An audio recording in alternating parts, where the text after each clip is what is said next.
If your voice stops echoing, cancel your road trip. I'm not saddened by the recent passing of my grandfather. Rather, I'm compelled to share the way I knew him best. I would not be here today if not for him. The entity came for me when I was 8 years old, and there was no way I would have survived if anyone else had been driving. My grandfather and I were on a fishing trip that day. My dad had intended to join us, but something had come up, so it was just the two of us for the first time. I was a little awkward around my grandfather because I'd never actually been alone with him. I'd always watched others interact with him but had little to say about myself because I was only 8. I was also in awe of how he was to my dad the way my dad was to me, namely, a voice of authority. When my grandfather told me about the different types of fish and what baits to use, I listened like it was the most important thing in the world. It turned out to be a good thing that I took his words so seriously. That acceptance would later save my life. It began very innocuously. As we walked through a small gorge to get back to the car from the prime fishing spot, I could hear my grandfather's voice echo from the high rock walls. While he packed things into the car, I had several minutes to wander around, and I used them to run back to that area and shout. Strangely, my yell echoed only feebly once, and then not at all. Scream as I might, I heard no reflection of the noise. I was too young at the time to understand how impossible that was. I just assumed I was yelling wrong somehow, or that my grandfather had a special grown-up timbre that allowed his voice to echo while mine just dropped off. Still, it bothered me, and I eventually brought it up on the drive back. Everything about that moment became seared into my memory.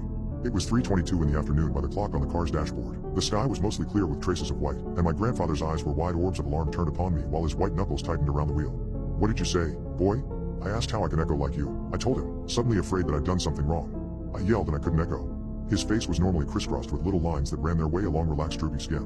At that moment, his forehead and cheeks tightened to smoothness, and he scanned left and right rapidly. He didn't seem to find what he was looking for through the windows, but he did not seem reassured. "Here." He leaned over and opened the glove box in front of me to pull out a bag of jelly beans.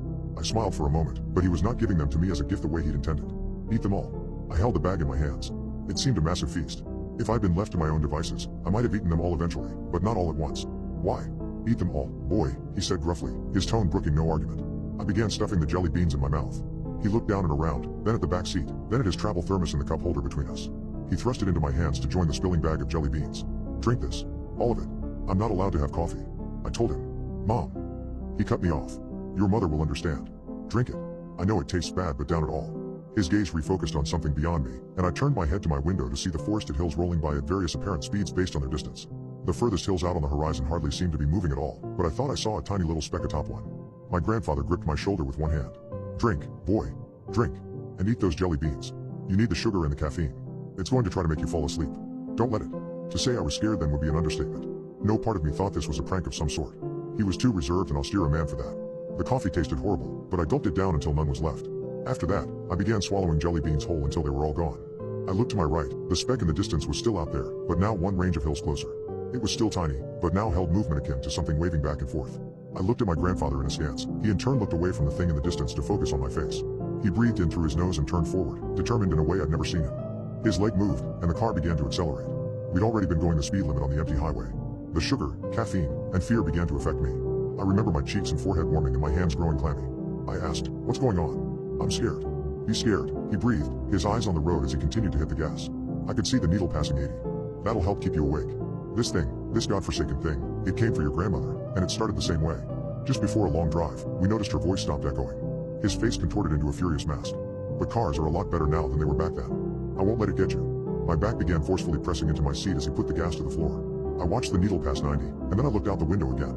It was even closer, now visible as the silhouette of a man running up hills, between trees, and over boulders parallel to us. "It's still out there." My grandfather grunted angrily and audibly slammed his foot down. I held onto my armrest and the door handle in terror as our car topped 100 miles an hour and began to shake. It felt like we were in a barely controlled projectile far beyond any limit of safety, and I was terrified the highway would suddenly stop being empty and we would smash into a car or truck ahead. But even through that overwhelming fear and adrenaline, chill tiredness began seeping up my spine. My eyes began to feel heavy, and I blearily looked to my right. The shock woke me back up. It was on the gravel shoulder of the highway now, completely visible as a black humanoid silhouette running at incredible speed alongside our car. In that moving pitch darkness, I could see lit pinpoints that made it feel as if I was gazing into the night itself. The afternoon sun burned in the sky above and behind it with no effect. Staring as its blurred feet began to pelt across the painted line at the edge of the road, I felt sleepy again. It was running parallel to us, but drawing ever closer. "Wake up!" My grandfather screamed, risking one hand off the wheel at 110 miles an hour to shake my shoulder. "It's trying to drain the life out of you. Wake up!" He jerked the car one lane to the left, and, still pressed into my seat by the acceleration, I stared down at the hypnotic dashes in the middle of the road. Bit by bit, black feet began landing between each dash, keeping pace with us. I remember the car shaking violently around me the way I imagined a space shuttle lifting off might around its astronauts. I know now we were crossing 120 and nearing the most the car could offer, but, at the time, I was caught in watching the hypnotic dashes and stars and those void legs moving rapidly back and forth as it ran right up alongside the car and reached down with one hand to open the door. Wind blasted around me as the gale force of 120 miles an hour winds tore at my clothing and hair. Waking up halfway, I screamed, and my grandfather jerked the car to the left again as much as he could without going off the road. It didn't matter. The running silhouette held the door open against the wind with its star-filled arm and began preparing to leap into the car with us. The other arm gripped my neck, and the cold that it brought cannot be described with mere words.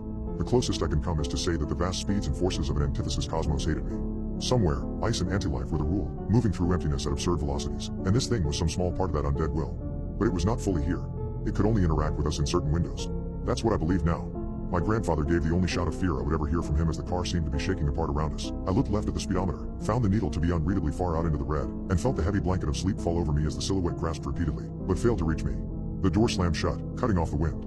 Inch by inch, we began pulling away. It ran furiously alongside, but the entity was just a tiny bit too slow. Between one moment and the next, realizing it couldn't get us, it vanished. We'd escaped it. I awoke in a hospital several days later. My grandfather told nobody the real story, of course, but the doctors had plenty of diversions. Somehow, I'd been drained of several vital electrolytes, salts, and so on, and they chalked my coma up to some sort of severe dietary imbalance. But I knew the truth, and I've made sure to tell the people I care about the small piece of advice that my grandfather taught me. I don't care if it makes sense to you. Just listen. It's out there still in the open lands of the Midwest, and it's probably always been there. It was just never a problem before we started bringing great speeds into our daily lives. People die every day by falling asleep at the wheel, and I know for certain that not all of those incidents are innocent. If your voice stops echoing, cancel your road trip. It's waiting for you.